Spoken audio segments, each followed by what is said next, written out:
Praise the Lord. Magandang hapon po sa inyong lahat. Tayo po ay makakatayo na at tayo po ay sasamba na at mag-aaral ng salita ng Diyos.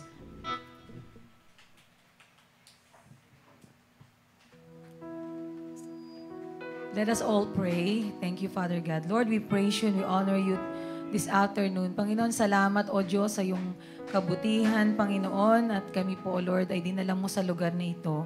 Thank you, Lord God, that you are a great, great God, Lord, and nothing and no one is to be compared to you, Lord. We worship you and we honor you in this place, Lord God, in Jesus' mighty name. Panginoon, sa hapon ding ito, Panginoon, patuloy na linisin mo ang aming mga pusong, aming mga buhay. Lord, ano man na nakita mong karumihan at kasalanan, Lord, patawarin mo po kami, hugasan mo kami sa aming mga sala sa pamamagitan po ng banal na dugo ng aming Panginoong Yesus. Salamat, O Diyos, sa iyong kapatawaran, Lord God. And Lord, samahan mo po kami sa aming pong gawain. I pray that you will anoint and bless every part of our Sunday service, Lord. Anoint the praise and worship, Lord God, and even anoint the preaching of your word, Lord God, in Jesus' mighty name. We declare, Lord, that apart from you, we can do nothing, but thanks be to God, we can do all things through Christ who strengthens us. Thank you, Lord God. Satan is defeated, and that Jesus Christ is Lord over our lives. We praise you and we honor you. In Jesus' mighty name, this we pray. Amen and amen. Praise the Lord.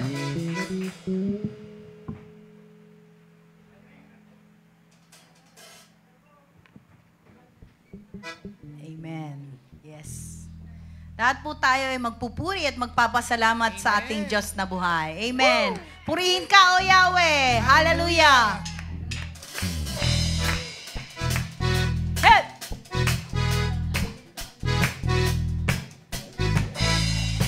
Yes, Lord.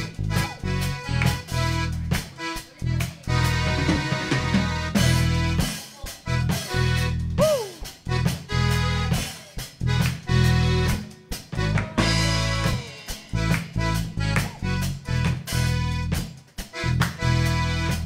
Umaawit, nagpupuri, nagdiriwang ang lahat. Papuri kay Yahweh, Yahweh, Yahweh.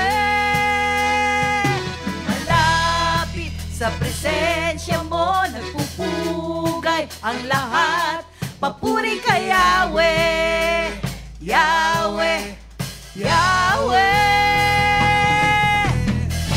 Sa lahat ng oras, sa bawat araw, pinupuri at sinasamba.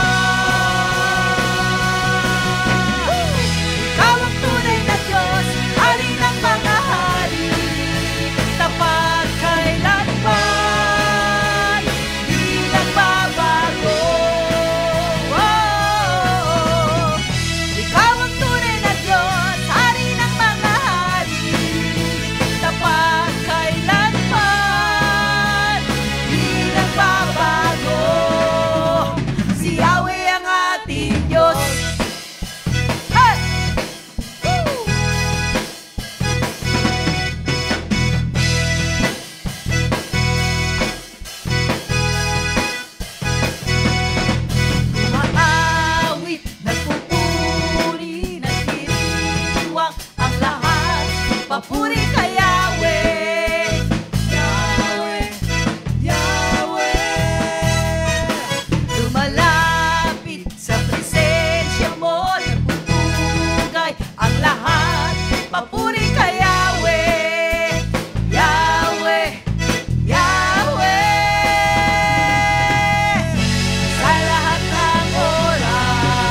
buhay. Hallelujah!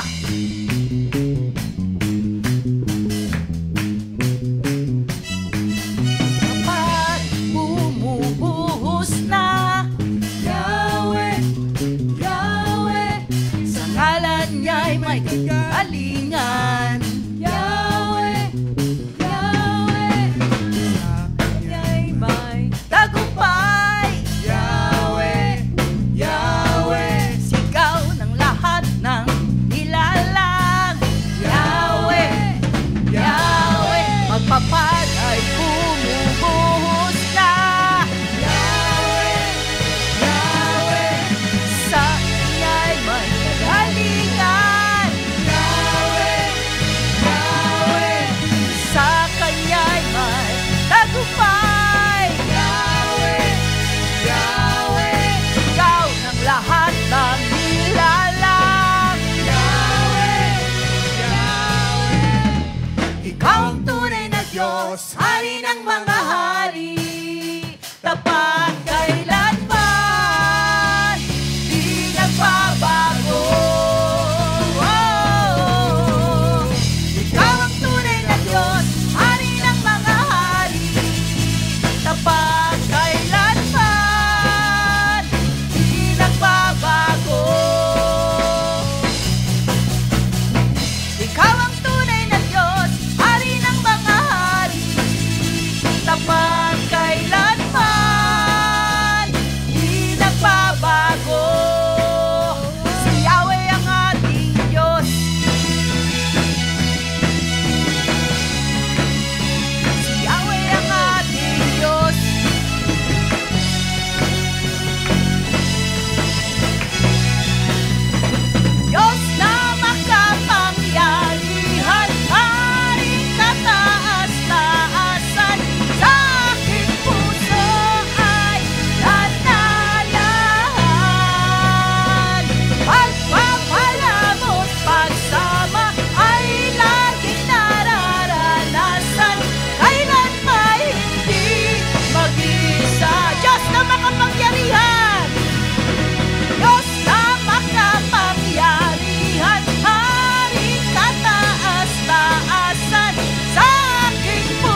presensya sa oras na to. Hallelujah. Tunay nga, O Diyos, sa aming pong pagsunod sa iyo, bigyan mo po kami ng pusong matutong sumunod at magpakumbaba sa iyong harapan. Lord, alam namin, kung wala ka sa amin, ay wala po kaming magagawa. Subalit sa iyo, kami susunod.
Pagsunod sa Kanya, ang pagmamahal na nagmumula sa ating puso, sa iyo ako ay lalapit.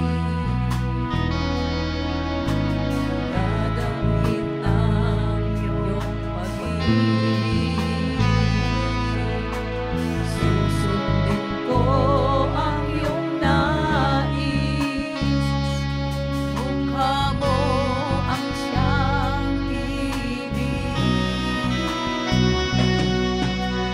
Diyos ng langit at lupa, sa yakap mo ay umaasa. Pag-ibig mong di nagmamaliw, tunay kang kamangha-mangha.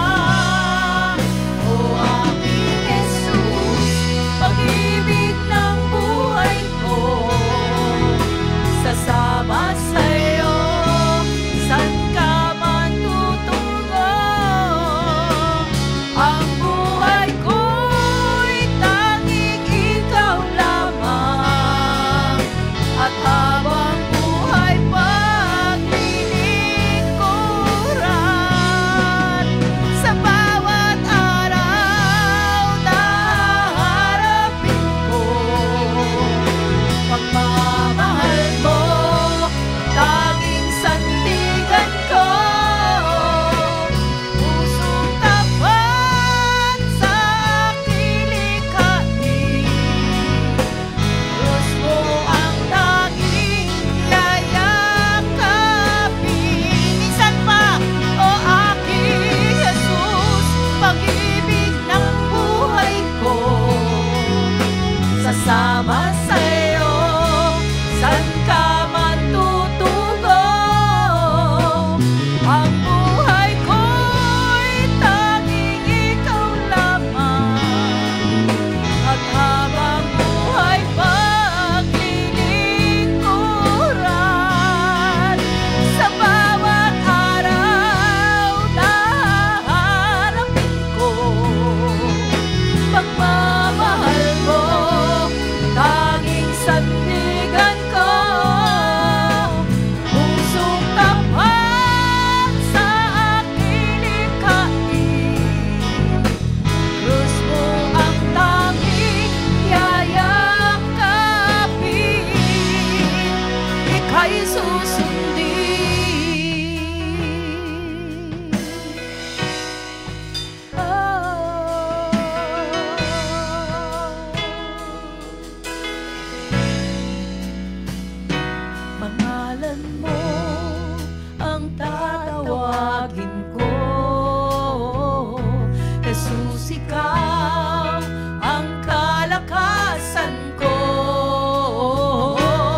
manalangin sa Panginoong Jesus.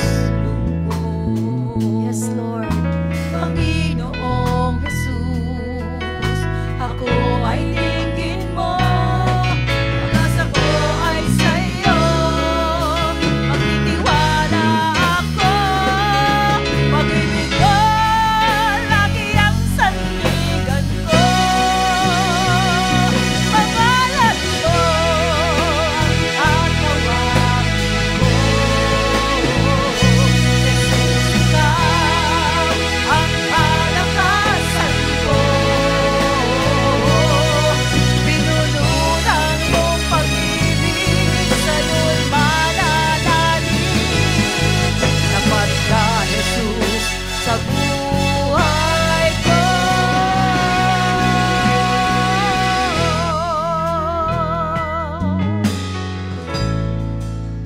Sa bawat sandali, Panginoon.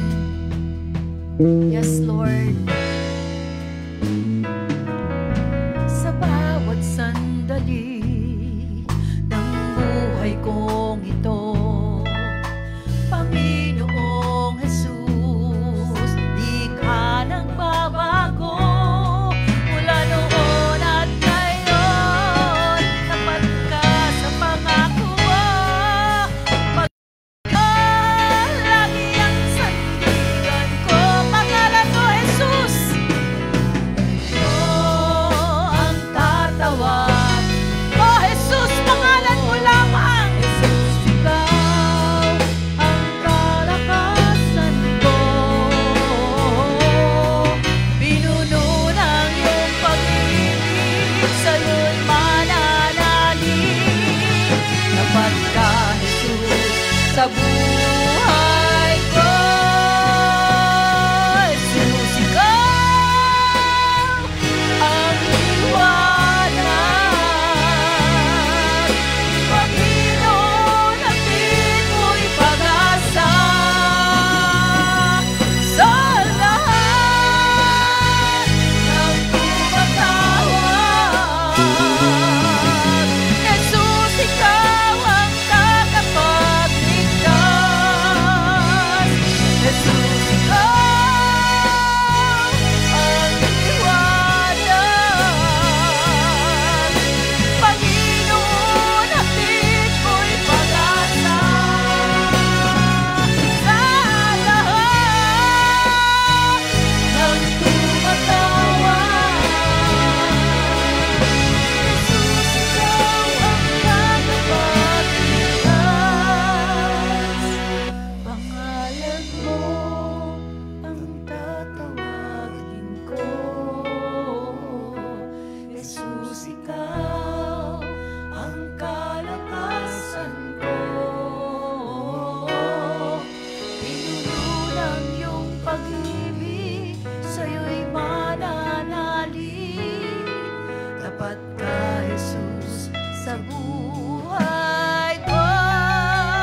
Pasasalamat ang ngalan niya.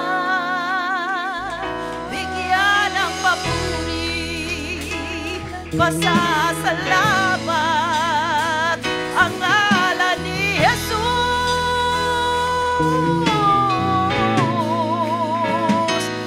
Pangalan niya,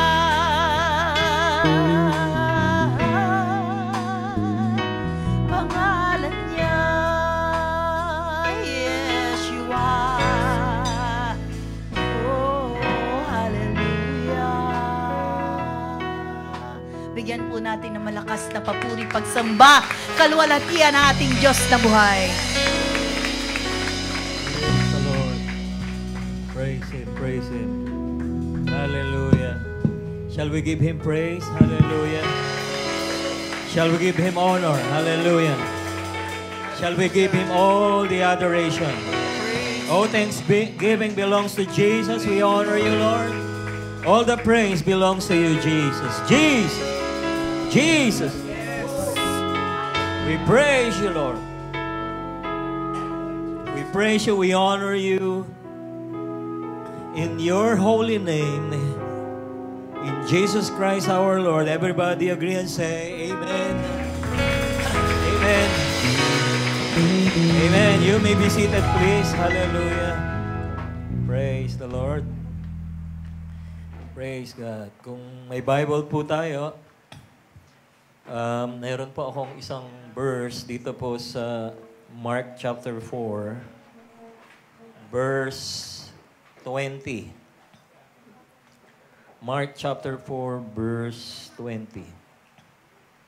Babasahin ko po sa New King James Version.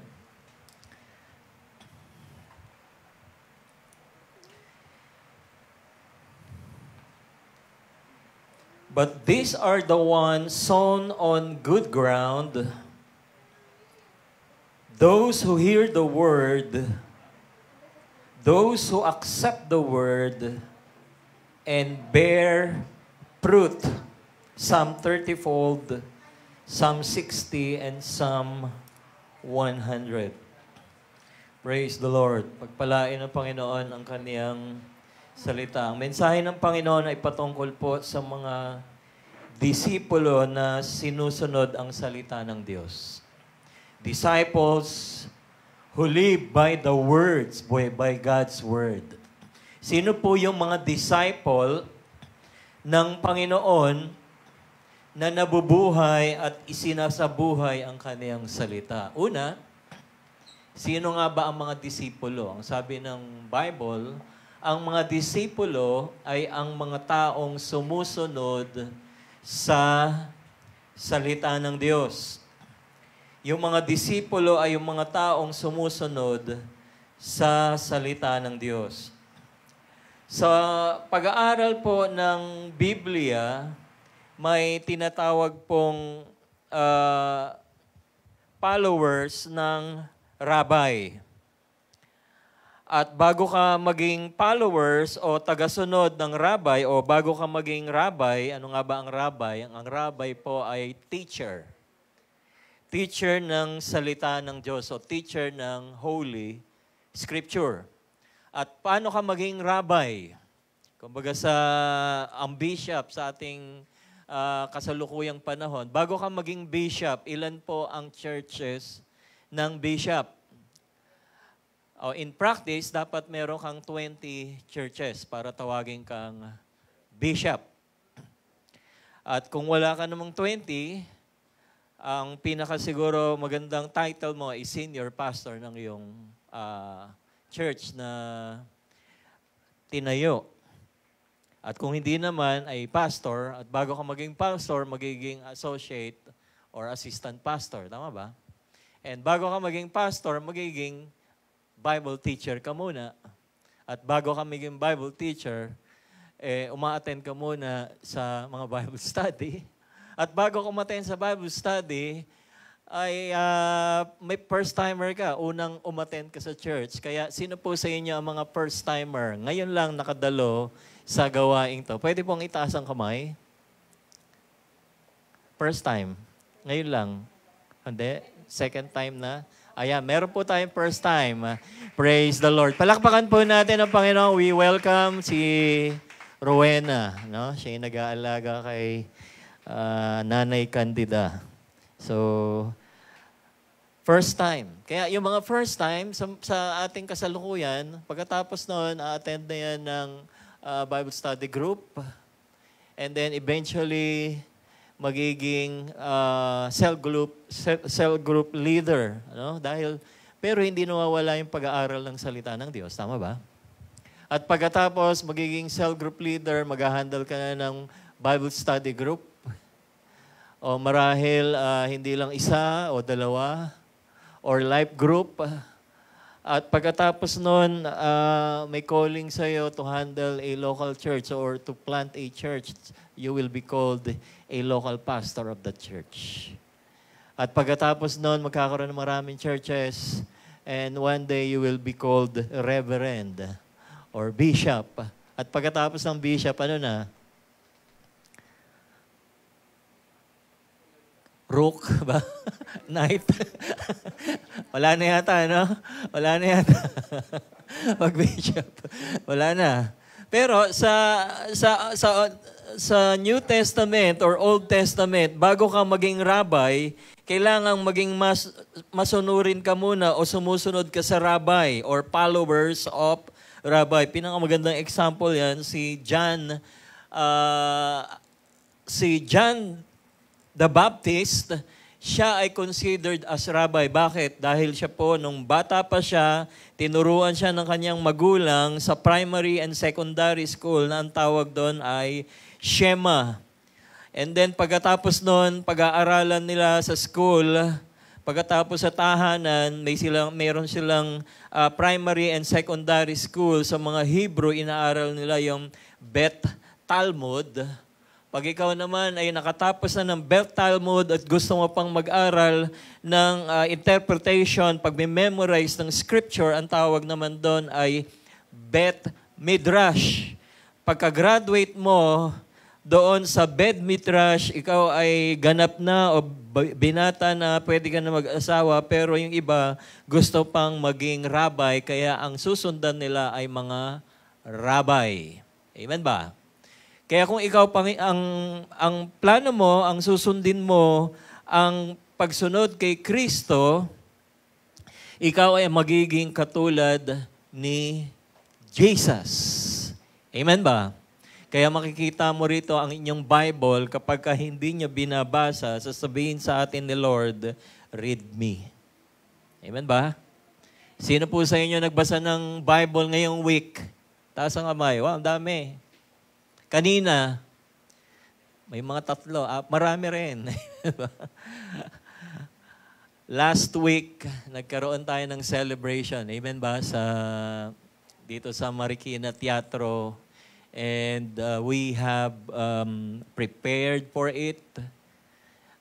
Nagbigay tayo ng maraming time for preparation, prayer, fasting, music, practice, and rehearsal, maging mga dance, interpretation of dance. Pinractice po yung lahat. Pero nakita natin yung glory of God na I do believe lahat po tayo na feel natin na bumaba ang presensya ng Panginoon at natuwa ang Panginoon. Amen ba? Lagi kong sinasabi dahil buhay na buhay sa akin, si Haring David naghanda para sa templo ng Panginoon. Pinaghandaan niya for 40 years, that's 21.7 trillion pesos. Napakaraming pag-iipon ni Haring David para lang matayo ang templo.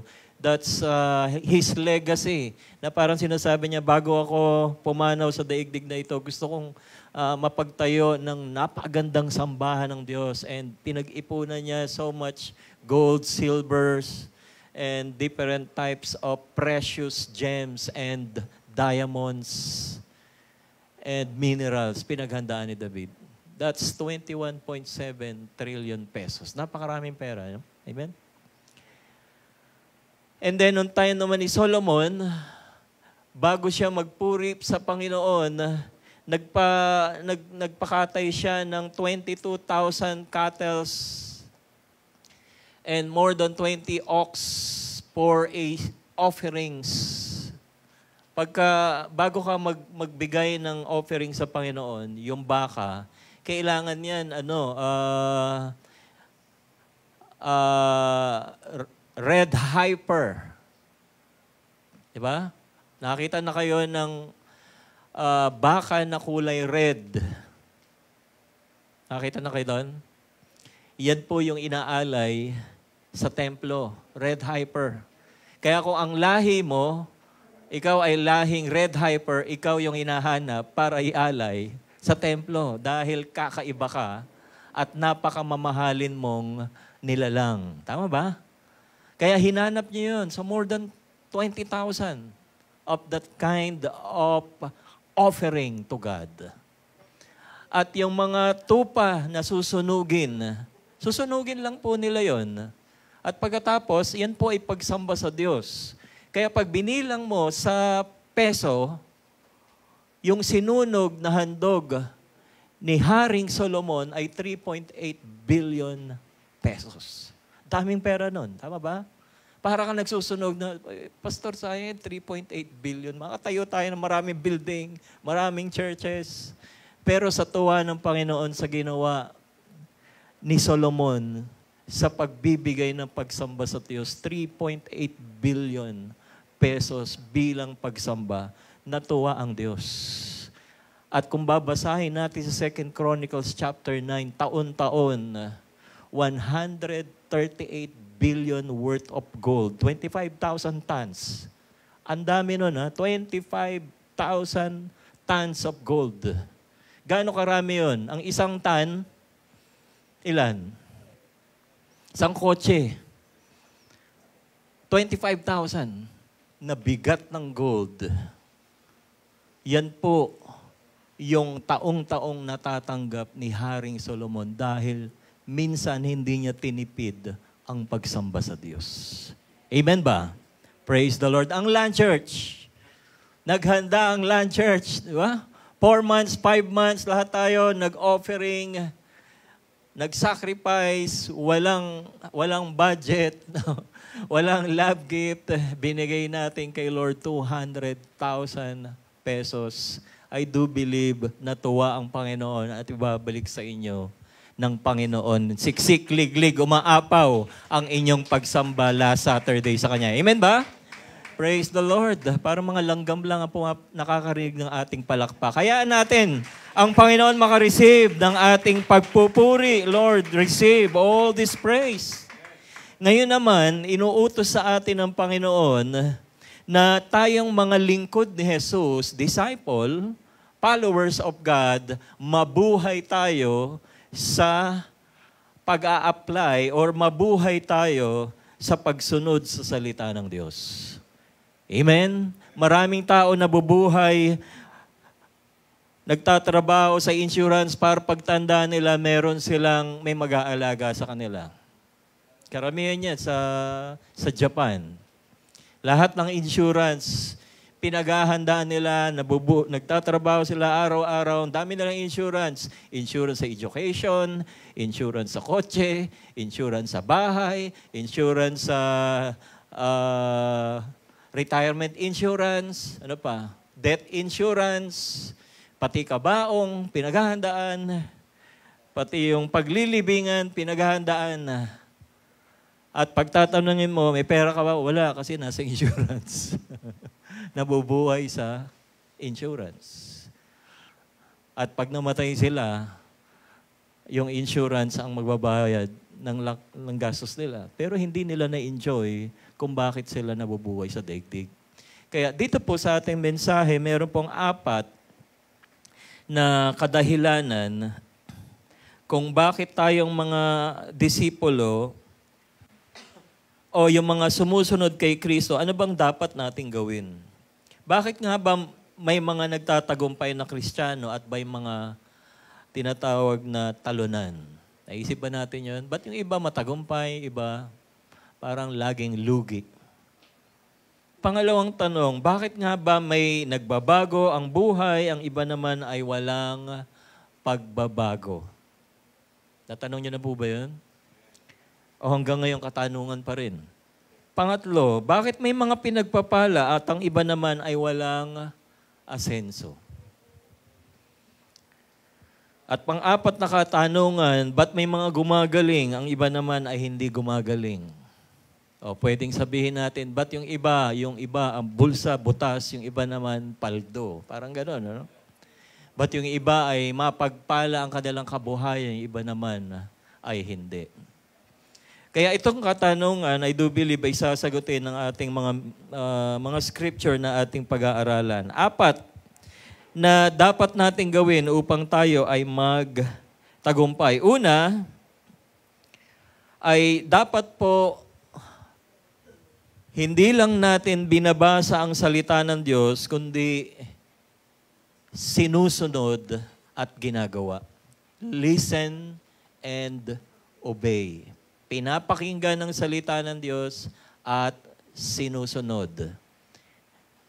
Ayan po yung unang dapat nating gawin para tayo po ay magtagumpay. Dito sa Matthew chapter 7, si Jesus ay may istorya o talinhaga. Ito ay patungkol sa 2 uri ng nagtayo ng tahanan. Yung isa, nagtayo ng bahay sa ibabaw ng ang kaniyang pagtayo ay doon sa buhanginan. Yung foundation ng kanyang bahay ay sa buhanginan. Yung isa naman, ang kanyang foundation, ang tinitirikan ng kanyang bahay ay sa mga bato. Sino po ang nanatili? Pareho silang binagyo, pareho silang binaha, pareho silang nakaranas ng napakalakas na dilubyo o lakas ng ulan. Pero sino ang nanatili? Yung matalino na ang kanyang tahanan ay tinayo sa ibabaw ng bato. Ibig sabihin, kung ito po i-apply natin, kung ating pananampalataya ilagak natin sa ating Panginoong Jesus, ang ating pananampalataya kailanman ay hindi matitinag. Amen. Matthew chapter 7, verse 24, therefore, whoever hears these sayings of mine and does them, kung lahat daw nitong itinuturo ni Jesus na kanyang salita ay ginagawa, sila ay katulad ng mga taong matalino. I will liken him to a wise man who built his house on the rock. Verse 25, and the rain descended, umulan. The floods came, bumaha. The winds blew and beat on that house, and it did not fall, for it was founded on the rock. Verse 26.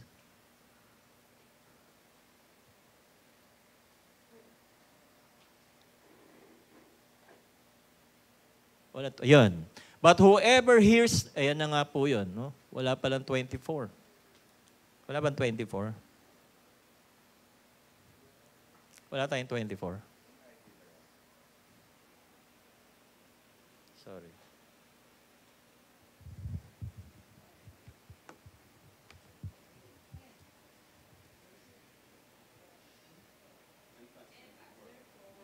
Ayan. Therefore, who hears this saying of mine, does them, I will liken him, a wise man, build his house on the rock. Ayan nga, 25. Pero 26, ganun din. Tama ba? Ayan. Sa 26 naman, but anyone who hears this saying of mine and does not do them. Ang pinagkaibahan ng dalawa, yung isa, ginagawa ang salita ng Diyos na kanyang narinig at nabasa. Yung isa naman, narinig, nabasa, pero hindi isinasabuhay. Ano ang mangyayari sa kanyang buhay? Darating, ito po, anyone who hears this saying of mine does not do them will be like a foolish man who built his house on the sand. Sino po ang nagtatayo ng bahay sa buhanginan? Yung mga hangal, dito sinasabi.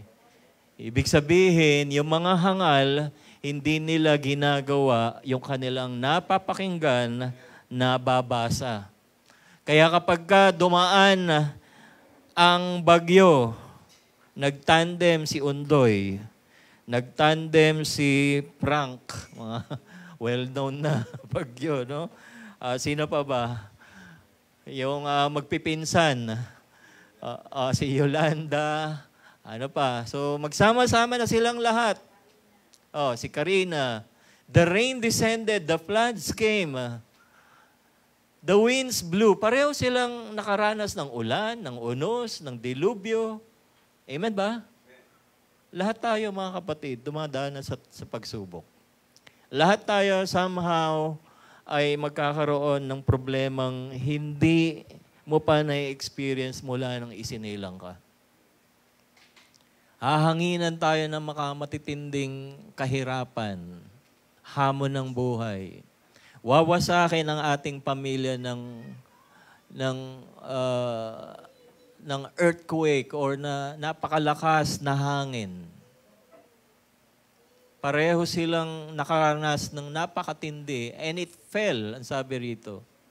And the great was its fall. Bumagsak dahil ang kaniyang foundation ay hindi batay sa salita ng Diyos. Amen? Kaya ano nga ba ang sinasabi dito sa ating pag-aaral? Una, yung mga dapat nating gawin, makinig at isabuhay. Sabi mo sa katabi mo, makinig at isabuhay. Hindi lang nakikinig, no? Hindi lang binabasa.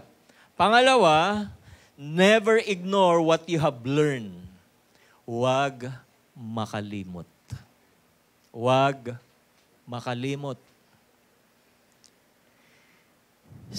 Sabi ni Jesus, dito sa kanyang parable, sa kanyang kinuwento, merong 4 na makakarinig ng salita ng Diyos. Ilan na makakarinig ng salita ng Diyos? 4. Sa 4 na makakarinig ng salita ng Diyos, yung 3 makakalimot. Yung isa lang ang magpapatuloy. Ibig sabihin, araw-araw, 1, 2, kada 2 segundo, 3 tao ang namamatay sa daigdig. That's 250,000 people died each day. Napakarami, no? 3 doon, papunta ng impyerno. 1, 2, 3, 4. 6 na namamatay. Ganun po ang stats. At sabi ni Jesus, isa lang ang naliligtas. Dahil yung 3 ayaw sumunod sa kanilang naririnig at nababasa. Kaya maliwanag, para tayo magtagumpay na mga disipulo ni Kristo, never ignore what you have learned. And these are the ones by wayside where the word is sown. When they hear, Satan comes immediately and takes away the word that was sown in their heart. Nagkwento si Jesus, sabi ni Jesus, merong isang nagtatanim, naghahasik ng buto, o modern day, tawag natin, magsasaka. Merong magsasaka at siya'y nagtanim. Sa kaniyang pagtatanim, meron siyang pinagtaniman ng 4 na uri ng lupa. O sa application, yung salita ng Diyos, merong pastor na ang pangalan ay Pastor Pakundo, parang ganun. Nag-share siya ng Word of God sa 4 na uri ng tao na merong 4 na uri ng iba't ibang klaseng puso. Ayan po yung interpretation kagad. Dahil si Jesus, nung siya'y nangangaral, nagkukwento siya. Parable. Yung mga iba, naiintindihan kagad yung parable dahil they are attentive, they are listening, and they are meditating for each word that they have heard from Jesus. Pero yung iba naman, nakinig lang, anong kwento? Nakakatawa, parang ganon. No? Hindi nila naiintindihan kung ano yung sinasabi. Pero dito po, intindihin po natin yung 4 na uri ng puso na mababahagi na ng salita ng Diyos. I pray na isa kayo doon sa nag-respond. Amen ba? Una, yung unang puso o yung unang soil or ground o yung lupang pinaghasikan ng binhi ay wayside. Sa Tagalog ay gilid ng daan. Pag ang isang daanan ay laging dinadaanan, yung lupa na yon eventually magiging adobe.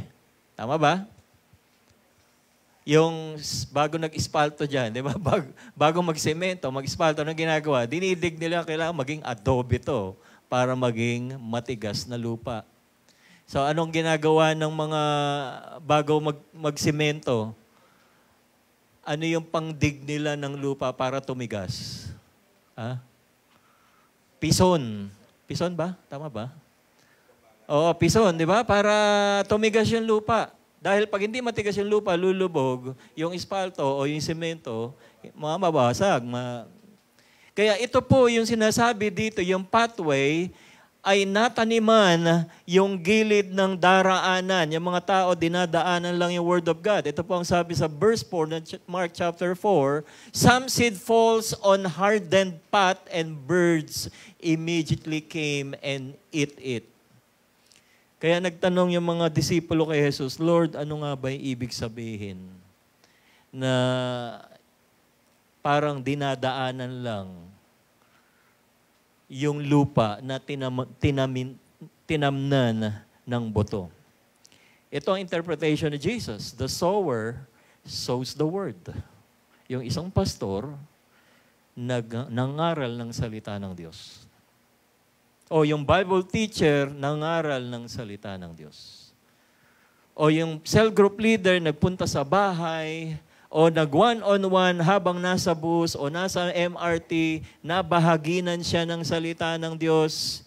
At pagkatapos, ano ang nangyari? The sower sowed the word, and these are the ones by wayside, yung kanyang puso ay pusong adobe. Sabihin mo sa katabi mo, pusong adobe. Anong mangyayari kapag ang pusong adobe ay tinaniman ng buto? Ha? Wala. Mamamatay lang yung buto. Siguro kahit gumamit si Brother Raul ng barena, no? Barenahin yung adobe. Diba? Yung adobe, magandang adobe kapag yan ay pulbos. Tama ba? Alam mo ginagawa sa adobe na pulbos? Hinahalo sa simento. Dahil pag hinalo yan, okay, sa mga hindi nakakaintindi, no, yung mga cement. Yung pulbos na adobe, bago maging pulbos yan, galing yan sa tipak ng adobe. Galing sa bundok, tama? And then, yan ay ginagrind hanggang maging pulbos na adobe. Pag yung adobeng yan, hinalo sa buhangin, nilagyan ng tubig at natuyo, ano mangyayari doon? Ha? Magiging pader, di ba? Magiging matigas na simento. Ganyan yung puso ng tao. Una, adobe, no? Yung Word of God, kahit itanim mo sa pusong adobe, ano mangyayari? Mamamatay yung Word of God. Kaya interpretation, habang nagkukwento si Jesus, ang sabi ni Jesus, yung puso ng tao, kapag ka nabahagi na ng salita ng Diyos, ayaw nilang tanggapin. And immediately, when they hear the Word, ito yung interpretation ni Jesus. And these are the ones by the wayside where the word is sown. Narinig nila ang word of God, napakinggan nila ang salita ng Diyos. And when they hear, pagkatapos nilang pakinggan, ano nangyari? Satan comes immediately and takes away the word that was sown in their heart. Agad-agad, nakakalimutan yung salita ng Diyos. O may quiz tayo. Last Sunday, sino umattend ng anniversary? Amen. Praise the Lord. Anong mensahe ni Pastor Archie nung last Sunday? Yun lang, Pastor. Yun. Alam, no? At least hindi naagaw ng dyablo yung salita ng Diyos na ating napapakinggan. Bakit? Kasi minimeditate natin at hindi tayo sa pusong daan o pusong adobe. Amen ba? Because they ignored the word. Pangalawang puso. Tingnan po natin sa verse 5 and verse 6. Rocky ground. Ano yung rocky ground sa Tagalog? Mabatong lupa. Saan natin makikita yung mga mababatong lupa? Sa mga bundok, no? O sa mga gilid ng sapa. Maraming mga bato-bato dyan. Verse 5 ng Mark chapter 4, some seed falls on rocky places, mabatong lugar. Where there is not much soil. Ibig sabihin, sa mga mababato, walang lupa masyado. Kakaunti lang. It sprouts quickly because the soil is shallow. Yung seed, yung buto na tinanim sa rocky ground, tumutubo siya ng maigsi lang, bahagya. At pagkatapos, masasakal siya ng mga bato, hindi na siya mag-grow because the soil is shallow. Mababaw ang kaniyang kapit sa lupa dahil kokonti lang ang lupa. But withers when the sun comes and because it has no root. Darating ng napakatinding sikat ng araw. At dahil wala siyang kinakapitang ugat na malalim, ano mangyayari sa buto na nag-sprout na, lumaki na ng konti, mamamatay. And then interpretation, sabi ni Jesus, ito yung mga tao, they have no roots in themselves. Nakarinig sila ng salita ng Diyos and endure only for a time. Bahagya silang nakaranas ng pagsubok, bahagya nilang napagtagumpayan ang pagsubok. Pero sa kalaunan, afterward, when tribulation comes and when persecution comes, arises for word's sake, immediately they stumble. Pero nung sila ay nakaranas na ng mga pag-uusig, word ka ng word of God, wala namang nangyayari sa buhay mo. Di ba? Mga ganun. Nagba-Bible study ka pa, nag-handle pa kayo ng Bible study, pero yung buhay mo naman, hindi mukhang matagumpay. Persecutions, pagsubok, hamon ng buhay. At pagkatapos, dahil mababaw ang kanilang pananaw sa kanilang pananampalataya, anong nangyari sa kanilang pananampalataya kay Kristo? Immediately they stumble. Ayoko na. Balik na ako sa dati. Mas masaya pa sa dati, walang ganitong klaseng pagsubok. Rocky ground. Pangatlo, ito yung pangatlong pupunta ng impyerno talaga.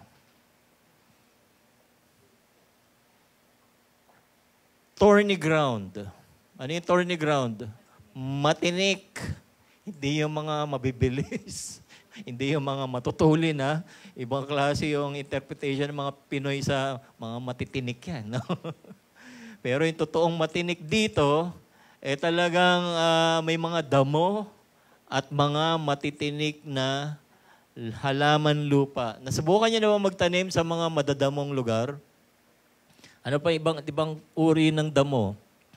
Carabao grass. Ganda, no? Carabao grass. Bermuda grass. Ano pa? Basta grass, no? Madamong lugar, no? Okay, may nagtanim pa rin doon dahil si pastor, kahit sino, gusto niyang mabahagi na ng salita ng Diyos. Kahit na thorny ground, kahit na adobe ground, kahit na wayside, pathway, o kahit na ito ay punong-puno ng rocky ground, they spread the word. We spread the word. Pero ano po ang sinasabi ni Jesus dito? Dahil sa alalahanin ng daigdig. Ano ba yung mga alalahanin sa daigdig? Anong kakainin ko bukas? Wala tayong papala dyan sa church. Oo. Hindi tayo mabubuhay dyan sa church. Puro volunteer work yan. Hindi tayo yayaman dyan. The cares of this world. The deceitfulness of riches. Kakwartahan lang tayo dyan. The desires for other things. Hindi niyan mabibigay yung mga pangarap ko. Hindi ako mabibigay ng magandang kotse, magandang bahay, magandang pamilya, magandang kinabukasan. Hindi niyan matutupad yung mga pangarap ko sa buhay. Ayan po yung kanilang pananaw.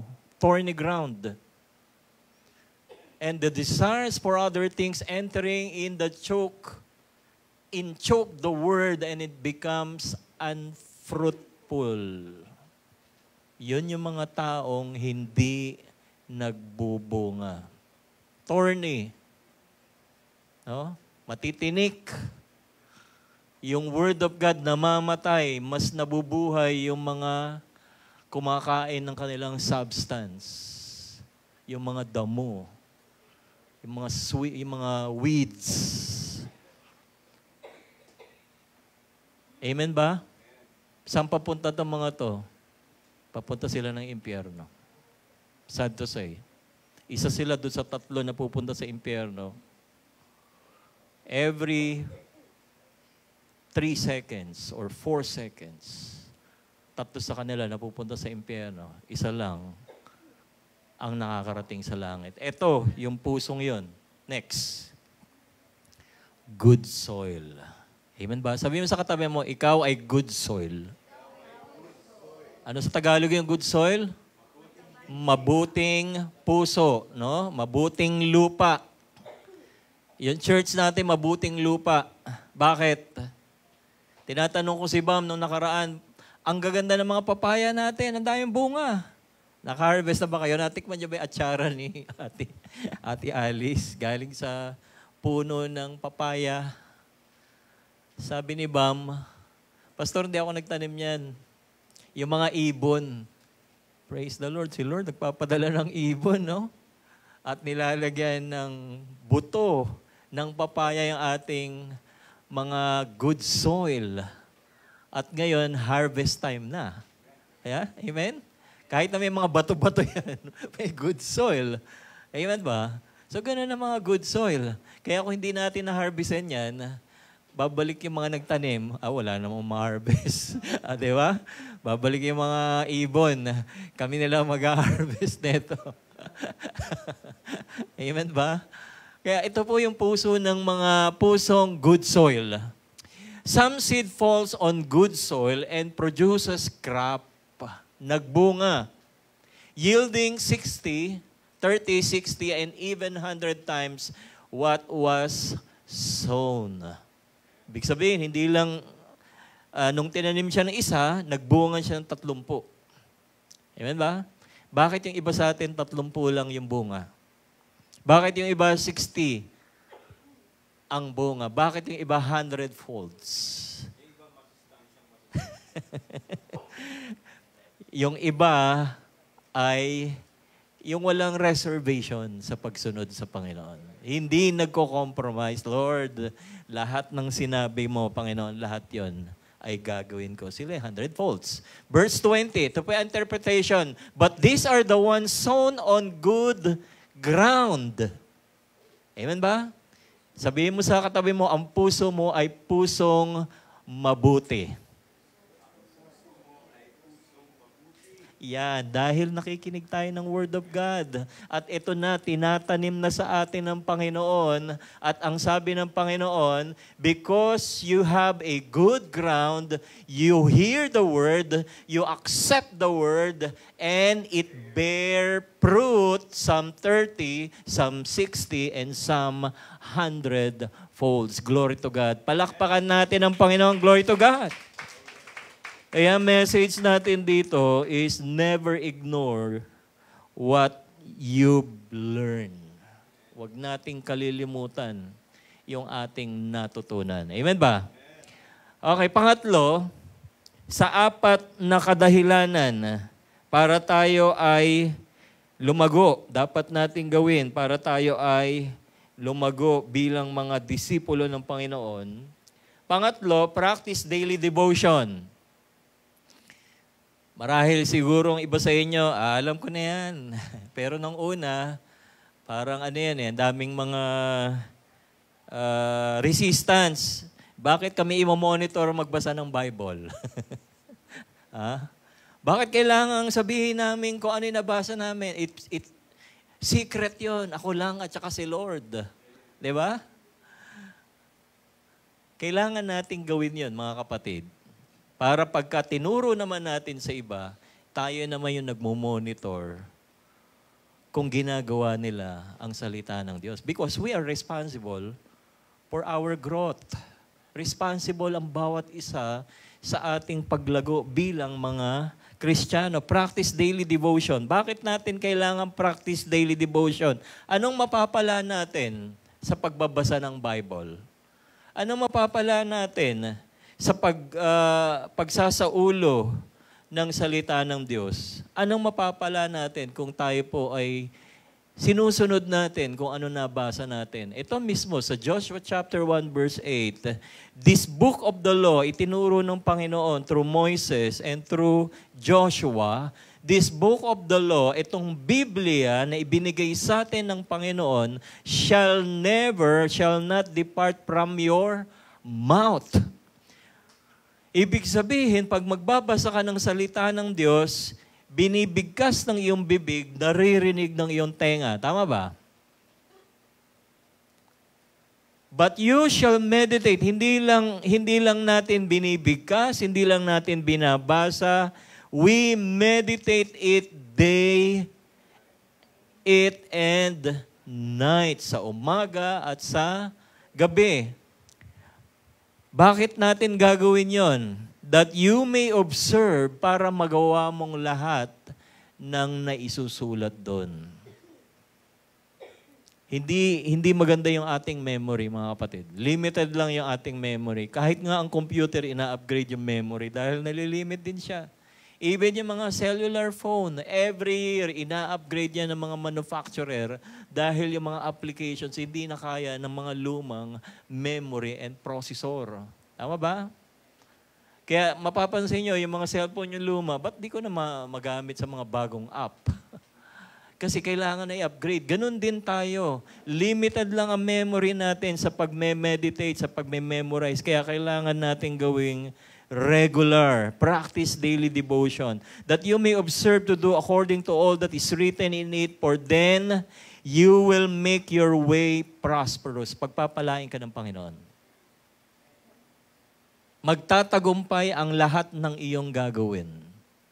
Hindi ka magogoyo, no? Hindi ka maiisahan ng kaaway. Hindi ka mai-scam.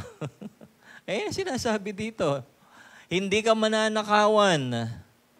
For then you will make your way prosperous and then you will have good success. Palakpakan natin ang Panginoon. Amen? Ang sarap magbasa ng Word of God.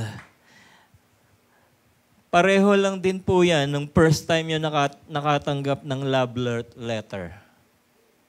Amen ba? Sa mga kasing edad namin, balik-balikan nyo ang inyong mga teenage life. Nakatanggap ba kayo ng love letter? Di ba? Ang sarap basahin. Nasubukan nyo na yun? Di ba? Ilang beses nyo binabasa yung first time nyo naka-receive ng love letter? Ha? Tinago pa sa baul. Amen ba? Yung iba nga, yung rose, iniipit pa sa libro. Diba? And then, binabasa umaga, bakit niya sinabi sa akin, take care. Oh, parang gano'n, no? Parang ingat ka kasi may atraso ka sa akin. Hindi, ngayon na lang interpretation na yun, no? Pero nung araw, iba di ba? Parang nakakapagpatibok ng puso. Yan, di ba? Parang feeling mo, you're in cloud 9, no? Lumulutang sa ere. Amen ba? Na parang, bakit nakangiti ka? Di ba? Siyempre, nakatanggap ako ng love letter. Wow! Ang saya ng feelings. So, hindi kayo makaka-relate kayo mga bata ngayon kasi text na lang kayo no? Wala na mga wala na mga love notes na lang ngayon. Puro, san na you, who you, where na you. Ang titipid na, hindi na nagsusulat, no? Pero iba yung nakaka-receive ka ng love letter. Tandaan niyo mga kapatid, this word of the Lord is a love letter. Love letter siya. Kaya kapag nabasa nyo talaga ang salita ng Diyos, and then you take it personal, parang nag-uusap na kayo ni Lord Parang wala na kayong ibang kasama na feeling nyo kayo na lang dalawa ni Lord ang natitira dito sa daigdig. Ganon. Ayan yung pagkakasabi po dito. You meditate the word of God day and night, that you may observe to do according to all that is written in it, then you will make your way prosperous. Para hindi tayo maagaw ng kaaway, hindi tayo maloko ng kaaway, hindi tayo malinlang, hindi tayo madaya, hindi tayo malugi. Amen ba? Hindi tayo ma-scam. Magiging matalino po tayo sa Word of God. Amen ba? Gusto niyo maging mapagpala? Read the Word. Meditate the Word. Apply the Word. Last. Ano ba yung last natin? Pang-apat. Yan. Believe and live its message. Panampalatayanan natin at isabuhay po natin ang salita ng Diyos. Amen? He did not waver at the promise of God through unbelief. Romans chapter 4, verse 20 to 21. But was strengthened in faith, giving glory to God, and being fully convinced that what He had promised, He was able to perform it. Kaya manampalataya po tayo sa Panginoon na kung ano man ang sabihin ng ating Panginoon, lahat ng pangako ng Diyos, God is faithful and God is able and God will perform it. The disciples who live by word are those who not only listen to and read God's word but also actively abide in its teaching, making them a way of life. This involves consistently applying God's principle to daily decisions, actions, fostering a deep and intimate relationship with God through His Word. Kaya mga kapatid, sa ating pong pag-a-apply ng salita ng Diyos, yung mga disipulo ni Kristo, amen, disciples who live by God's Word is those disciples who listen and obey, those disciples who will never ignore what we have learned, and those disciples that practice daily devotions, and those disciples that believe and live in His message. Amen ba? Praise the Lord. Praise God. At dito, mayroon pang last, masyadong wordy, no? Basahin ko lang yung mga keyword. Yung mga disipulo na sumusunod, isinasabuhay ang salita ng Diyos, una, they abide in the Word. Nananatili sila sa salita ng Diyos. Hindi sila nag-aalinlangan. They always read and abide on the Word and hope. Their hope and their faith is in the Word of God. Pangalawa, in practice, sa mga taong disipulo ni Kristo, they imitate Jesus' life. Kung ano yung ginagawa ni Kristo, yon ang ating ginagawa. Pangatlo, para makita sa atin yung pagsunod kay Kristo, is we are following God's mission. Ano ba yung mission ni Christ? He came to this world to find those who are lost. Diba? Sabi ni Jesus, I came here to find the lost sheep of Israel. Ganon din tayo mga kapatid. Dating wala, nawala at tayo ay nasumpungan. That's our main mission. It's to go and make disciple. Sumunod sa mga disciples ni Christ is seeking God's guidance. In every decisions in life, hahanapin natin yung gabay ng ating Panginoon. And then, living a life of faith na bubuhay sa pananampalataya, hindi sa paniniwala, kundi sa tunay na pagsunod sa pananampalataya. Last two, sa pagsunod, loving God and loving others. And last, perseverance in faith. In this life, mga kapatid, marami tayong mga pagsubok, marami tayong mga suliranin, marami pa tayong haharapin na mga challenge o mga hamon ng buhay sa ating pagsunod. Wag nating kalilimutan na yung lakas ng ating pakikibaka dito sa daigdig, matatanggap lang natin through Word of God. Amen? Praise the Lord. Palakpakan po natin si Jesus. Tumayo na po tayong lahat. Glory to God. At bago tayo manalangin, awitin natin ang ating Panginoon. Ano bang, what's the right song?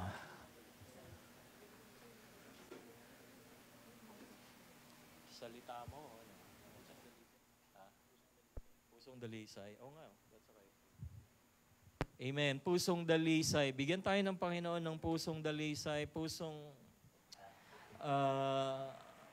may pagpapatawad. Pusong nagpapatawad. Pusong sensitibo sa Diyos.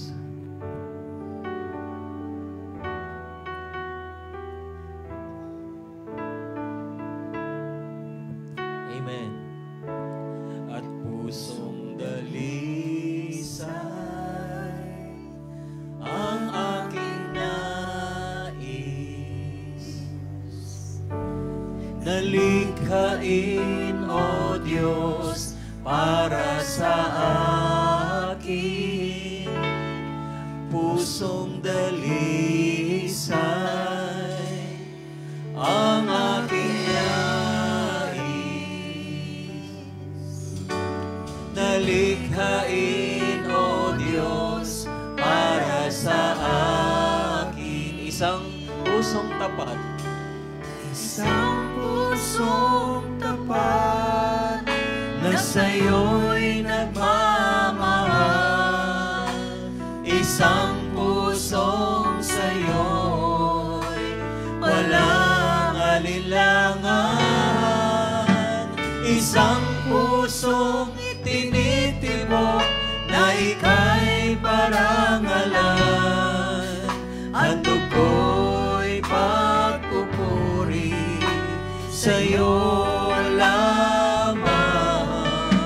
Jesus, minsan pa pusong dalisay, iawit natin sa Panginoon. Hallelujah. At pusong dalisay ang aking nais, nalikhain, O Diyos, para sa akin. Pusong dalisay ang aking nais, nalikhain, O Diyos, para sa akin. Isang pusong tapat sa'yo'y nagmamahal. Isang pusong tapat na sa'yo'y nagmamahal. Isang pusong sa'yo'y walang pag-aalinlangan. Isang pusong sa'yo'y walang alinlangan. Isang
Panginoon ay nasa ating kalagitnaan, kumakatok sa ating puso. At ang sabi ng Panginoon, anak, kung pagbubuksan mo ako ng iyong puso, gagawin kong matabang lupa ang iyong puso. Tataniman ko ng salita, ng aking salita, sabi ni Jesus. At ito'y magbubunga, lalago, at ika'y magtatagumpay, sabi ni Jesus. Kung gusto natin tanggapin ang alok ni Jesus, na maghari siya sa ating puso, palitan niya ang ating puso ng matabang lupa, palitan niya ang adobe o bato o matinik na puso ng kaniyang pusong mapagmahal, pusong punong-puno ng pag-asa. Sabihin natin, Panginoong Jesus, tinatanggap ko po ang iyong salita. Tinatanggap ko po ang iyong salita. Maghari ka sa aking puso. Maghari ka sa aking puso.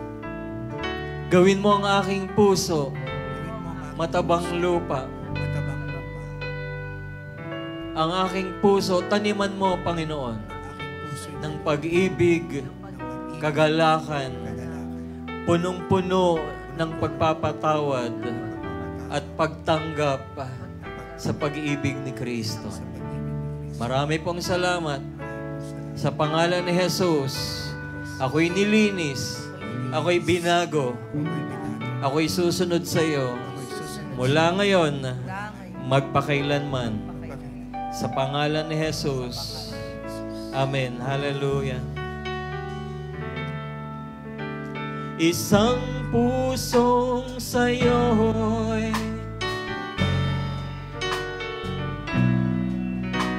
isang pusong sa'yo'y walang alilangan.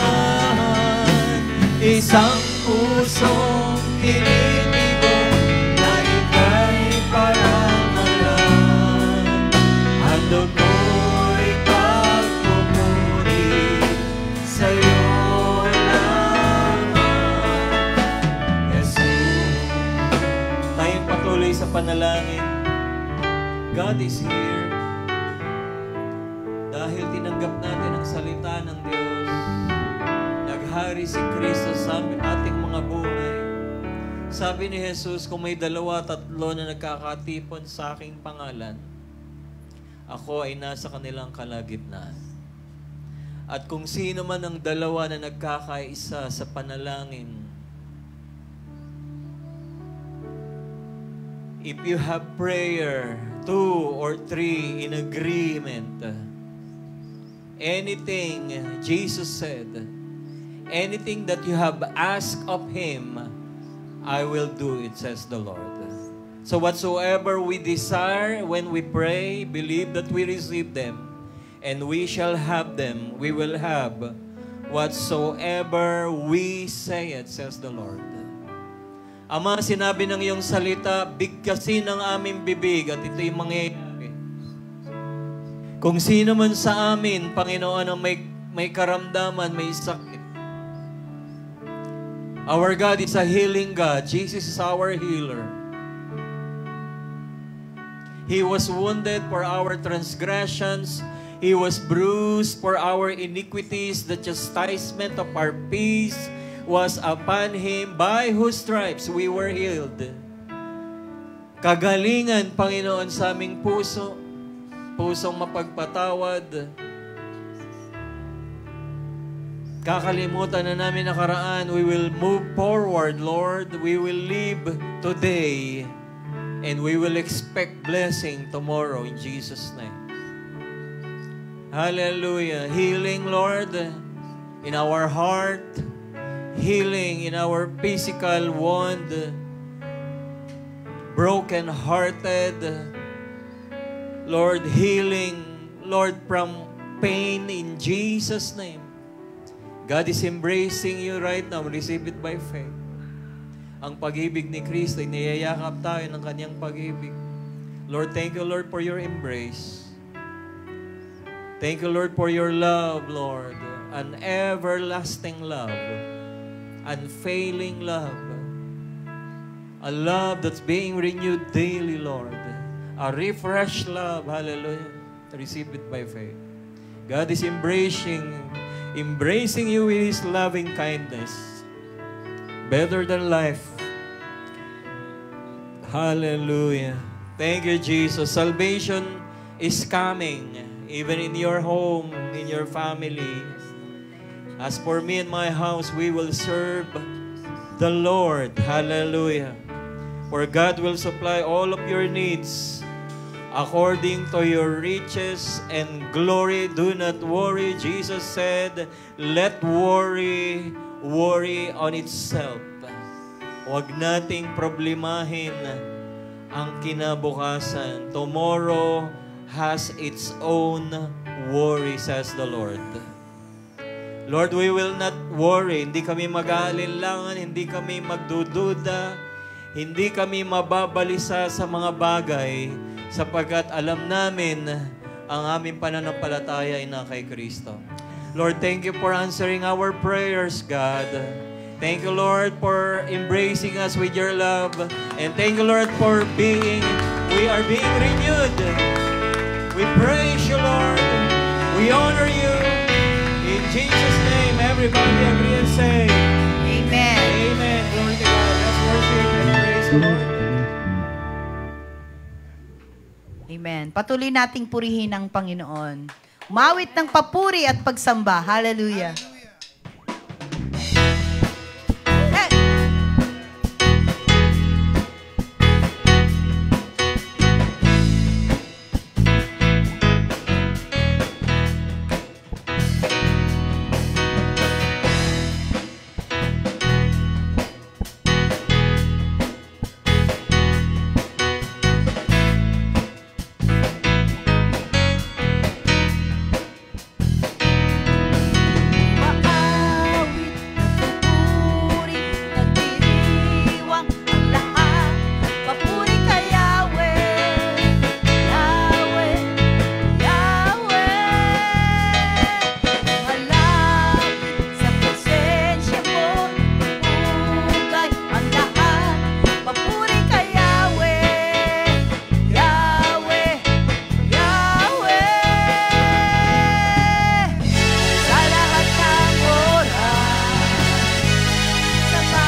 pagpapala'y bumubuhos na.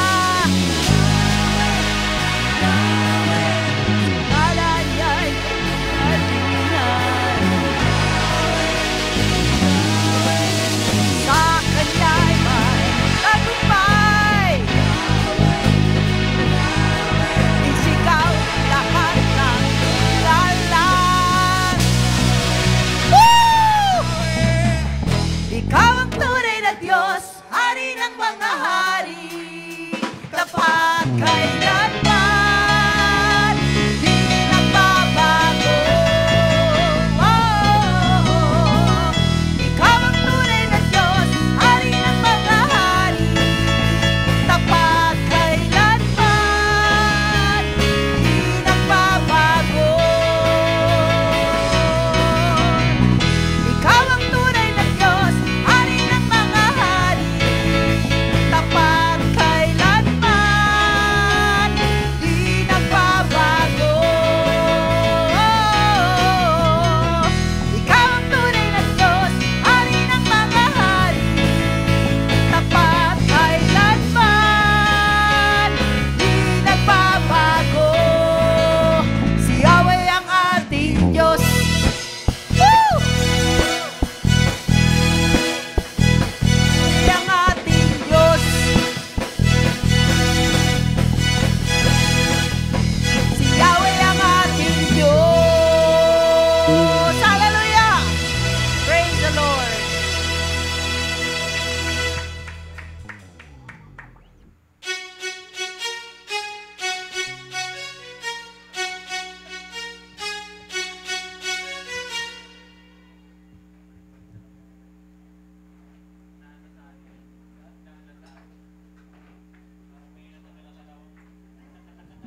Praise God. Tayo po'y napagpala sa salita ng Panginoon. Amen? Kaya tayo po'y pagpapalain din upang magbigay. Ayan. Bago po tayo lahat ay tumayo para po sa ating tithes and offering, gusto ko lamang pong i-share in relation po dun sa topic ni Pastor Rola, no, about disciple who live the word. Gusto ko lang pong i-share sa nasa Luke 6 verses 38 about giving. Sabi po dito, give and it will be given to you, good measure, pressed down and shaken together, running over, will be put into your lap. For with the measure you use, it will be measured back to you. Ayan, sa atin pong pagbibigay, para rin po yung pagtatanim. Kung paano po yung last na pang-apat, natanim po sa Kanya ay good soil. Amen. Tayo po, every time we give to the Lord, it's like we're planting seeds that we will reap harvest for eternity. Amen. Kaya naman po, I would like to challenge every one of you. Marami man tayong mga Judith, London, no? Pero wala pa rin tatalo sa pagbabalik natin sa Panginoon ang nararapat sa Kanya. Amen? Kaya naman po tayo pong lahat ay tumayo. At habang hawak po ang ating mga kaloob, sama-sama po nating ipanalangin. Diyos Ama, marami pong salamat sa inyong biyaya at pagpapala. Alam kong lahat ng ito ay galing sa inyo. Kaya inialay ko ang aking ikapu at handog para sa iyong gawain. Ikaw ay nangako na bubuksan mo ang langit at ibubuhos mo ang pagpapala sa akin na sobra-sobra. Walang silid kalagyan. Kaya ako'y naniniwala na tutuparin mo ang iyong pangako. Umaasa ako na may darating na pagpapala sa aking kabuhayan, trabaho, negosyo at katatagpuin mo lahat kong pangangailangan. Maraming salamat po sa pangalan ni Jesus. Amen. Maaari na po tayong magbigay. Bago po tayo mag-announcement, tinatawagan po si Pastor Arnold para po sa ating Holy Communion.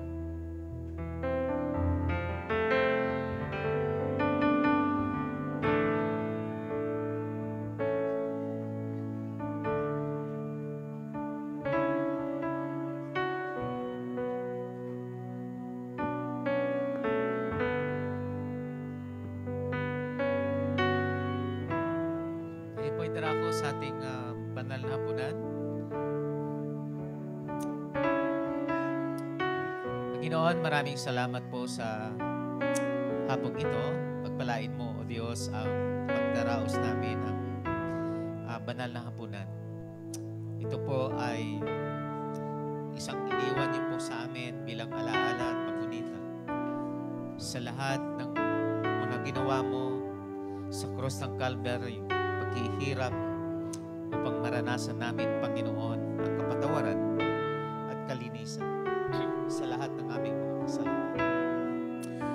Salamat po, Diyos, dahil ang banal mong hapunan, ito ay pag-alaala, Panginoon, sa mga paghihirap mo at hanggang sa muling pagbabalik mo, Panginoong Yesus. Maraming salamat, pagpalain mo ang mga elementong ito. Basbasan mo ito, O Diyos, at patuloy po, Panginoon, na samahan mo kami hanggang sa matapos po ang iyong gawain. Maraming salamat sa pangalan ni Jesus. Amen. Abitin natin. Ito ang tinapay ng buhay. Kanin mo, pakibahagi. Ito ang tinapay ng buhay. Kanin mo, mag-iisa. Yan ang Katawan, binayuban upang ikaw ay mabuhay. Yan ang katawan na hirap upang iyong ay na ito ang sara ng bagong tipan. Ito ang sara ng bagong tipan. Inumin mo, makibahagi. Ito ang saro ng bagong tipan. Inumin mo, mag-iisa. yan ang dugo dumana upang ikaw ay luminis. Yan ang dugo ni Kristo na para sa iyo noon sa Kalbaryo ay tuminis. Taas po natin ang tinapay. Habang sila'y kumakain, dumampot si Jesus ng tinapay at matapos magpasalamat sa Diyos, ay pinaghati-hati niya iyon. Ibinigay sa mga alagad at sinabi, kanin ninyo ito. Kunin ninyo ito at kainin. Ito ang aking katawan. Kumain po tayo.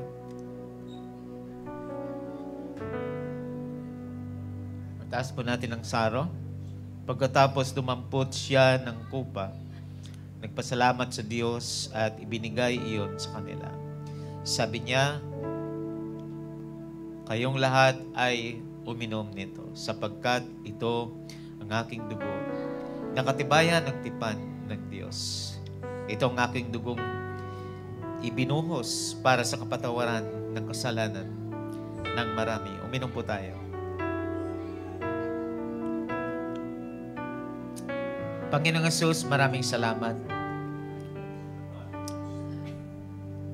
sa tinapay na kung saan ito po ang iyong katawan na nagsisimbolo ng katawan mo, na sa pamamagitan ng iyong paghihirap, nakamtan po namin, Panginoon, ang patuloy, Panginoon, na buhay na walang hanggan, sapagkat ikaw ang tinapay na nagbibigay buhay na bumaba mula sa langit. Salamat sa saro na kung saan nagsisimbolo ng iyong dugo na siyang naglinis at nagpatawad sa lahat ng aming mga kasalanan. Patuloy mong pagpalain, Panginoon, ang patuloy naming pakikiisa sa iyong banal na hapunan na matanggap po namin ang patuloy na kagalingan at patuloy na kapatawaran at kalinisan sa lahat ng aming mga kasalanan.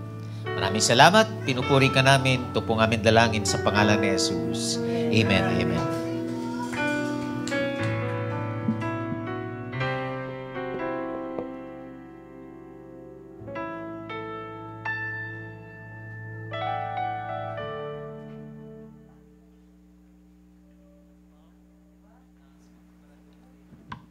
Amen.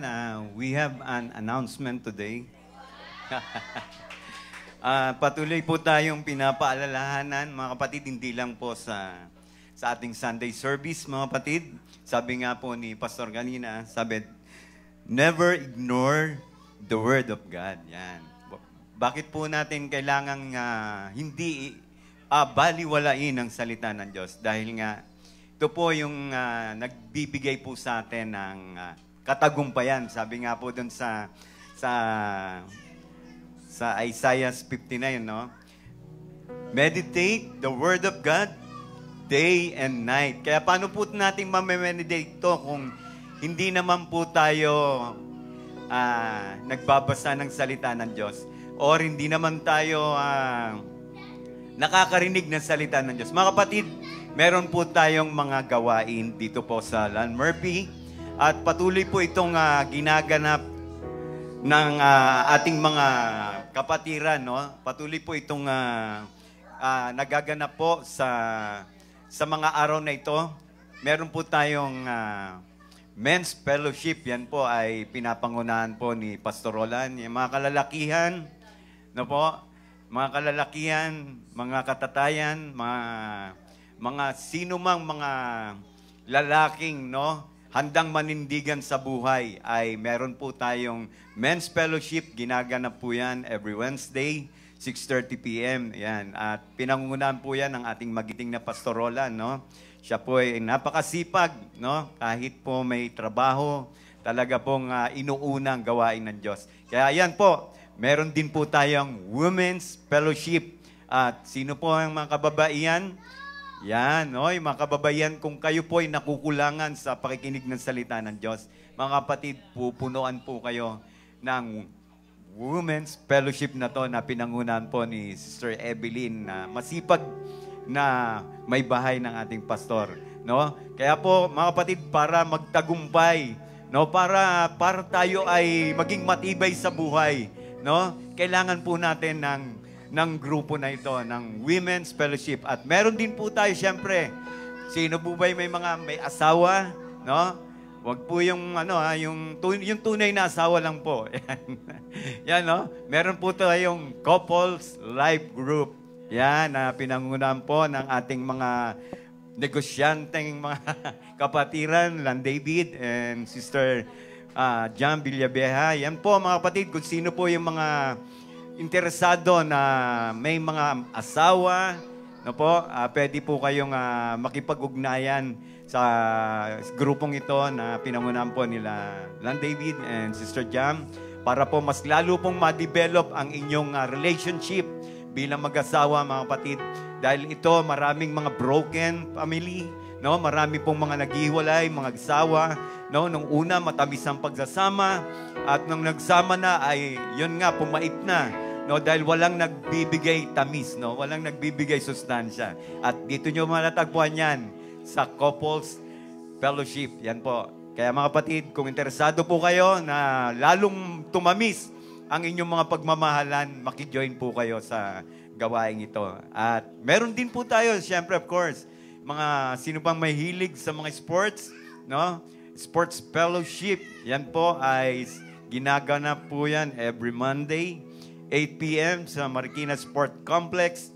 Yan, kung meron po kayong mga interes na bukod lang sa sports, no? Meron din po yung, of course, hindi nawawala po ang Word of God na patuloy na magpapalago ng ating pananampalataya sa Panginoon. Sapagkat ang salita ng Diyos, mga kapatid, ay buhay at makapangyarihan. Kaya po, hindi lang sports, sabi nga, hindi lang pang-sport, no? Pang-pamilya pa, no? No, pang-gawain pa para sa paglagong espiritual. At yun po, no? Meron din po tayong be a Bible study coordinator. In your house, in your campus, in your workplace, one-to-one discipleship. Yan, mga kapatid. At kung kayo ay aware sa mga bagay na yan, mga kapatid, at yung mga nabanggit po nating mga contact person, Brother JB, yan po, si Sister Evelyn, Sister Jam, yan po ay pwede nyo pong lapitan para mas lalo pong ma-develop yung spiritual life nyo, mga kapatid. At ganyan din po, binabati rin po namin ang attendee natin sa ngayon, si Miss Rowena R. Palatino. Ay, pwede po kayo tumayo at kayo po ay wini-welcome po namin dito po sa Lon Murphy Church at kayo po ay welcome na welcome dito sa lugar na to at nawa ay pagpalain kayo ng Diyos. Ayan, palakpakan po natin si Ma'am Rowena at gayon din po si Milagros Solis. Hello po, Ma'am Milagros. Binabati po namin kayo at welcome na welcome po kayo rito sa Lon Murphy Church at magsama pa po kayo ng inyong mga mahal sa buhay. At sigurado po yan na mapagpapala po yan ng ating Panginoon. Kaya po, yan, huwag po natin kalilimutan yung prayer meeting every Friday po, 7:30 p.m. Dito rin po yung ginaganap sa LAN HQ. At kung kayo po ay may mga oras para dyan, dumalo po kayo. Gayon din po ang LAN Krame activities. Yan, every Friday, prayer meeting, evangelism. At sa Sabado naman po, meron din po silang House Bible Study, Children's Discipleship, Saturday Worship Service. Yan po, no? Meron din po silang service every Saturday. Ayan, at meron pong LAN Kupang activities every Monday po, evangelism and follow-up. Every Wednesday po, may home Bible study. Thursday, discipleship training and prayer meeting. Saturday, children's and youth. Sunday, meron din po silang worship service. Yun po, at yun lang po, tumayo na po tayong lahat para po sa closing prayer.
Maraming salamat, Panginoon, sa iyong gawain, Panginoon, na natapos. Lord, salamat, Panginoon, sa pagsama sa amin, Panginoon, sa hapong ito. Totoo nga, Panginoon, na 3, Panginoon, o 4 nagkatipon, Panginoon, sa isang lugar. Ngayon na ikaw ay nasa kalagitnaan, Panginoon. Lord, maraming salamat, Lord, sa pagkilos ng iyong banal na Espiritu, Panginoon, sa hapong ito. Salamat, Panginoon, sa matagumpay, Panginoon, na service na ito, Panginoon, at sa naghayag ng iyong salita, Lord God. Patuloy mo siyang pagpalain, ang kanyang pamilya, Panginoon, at ang kanyang mga trabaho. Ganon din, Panginoon, sa lahat ng umaten sa hapong ito, Lord. Dalahin ko rin, Panginoon, na sa aming pagsamantalang paghihiwa-hiwalay, Lord God. Naingatan niyo po kami sa aming patutunguhan at uuwi ang mga bahay, Panginoon, Lord. At sa aming susunod, Panginoon, na pag-attend sa susunod na linggo, patuloy niyo kaming samahan at ingatan, Lord God. Patuloy niyo ibuhos sa amin ang pagpapala, Panginoon. Ito po ang aming samot dalangin sa tanging pangalan lamang ni Jesus. Amen. His favor be upon